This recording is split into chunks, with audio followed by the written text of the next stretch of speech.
Dear Char, sino pa ang mga taong araw-araw natin nakakasalamuhan ay yung mas madali natin nakakalimutan at ibaliwala.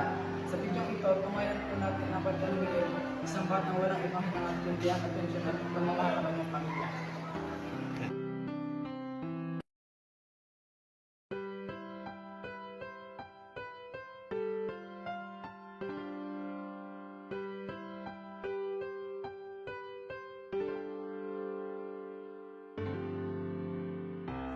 Ating tunghayan ang kwento ng batang si Miguel na hinahanap ang tunay na kalinga at pagmamahal ng isang magulang.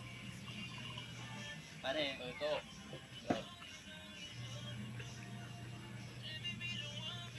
Pare, ano naman? Nasaan na naman magaling mong kapatid? Baka naglakot siya na naman ako. Ano naman ako yun? Wala nang ginawang tuga yung batang yun. Ganun ko talaga. So,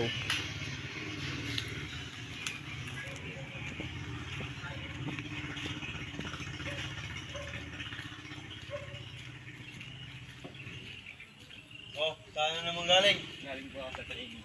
Training na naman, kala mo nakakatulong ka sa gawain dito. Wala kang initupa kundi maglakwatsa na maglakwatsa. Ayaw mong gumaya sa kapatid mo. Sorry po, tay.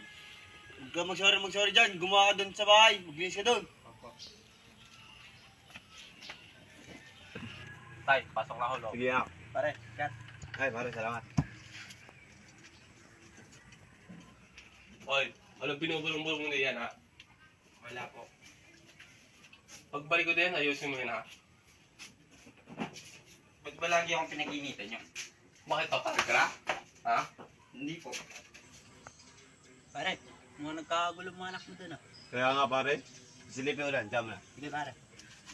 At dumating sa point na si Miguel ay pinagtutulungan ng kanyang ama at Oh. kapatid. Anong problema yung dalawa? Ikaw yung nagkakaganyan. Anong paggawa niyo? Si Kuya po kasi biglang nanunulak.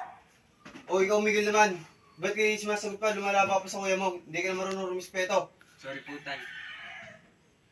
And go.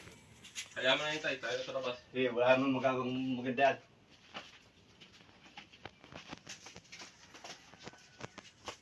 Upo dito anak.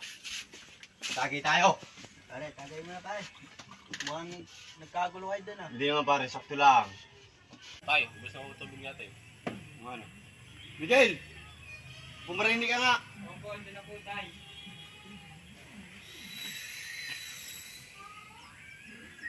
Lagyan mo nga ito ng tubig. Bilisan mo at nag-aantay dito ang aking pare.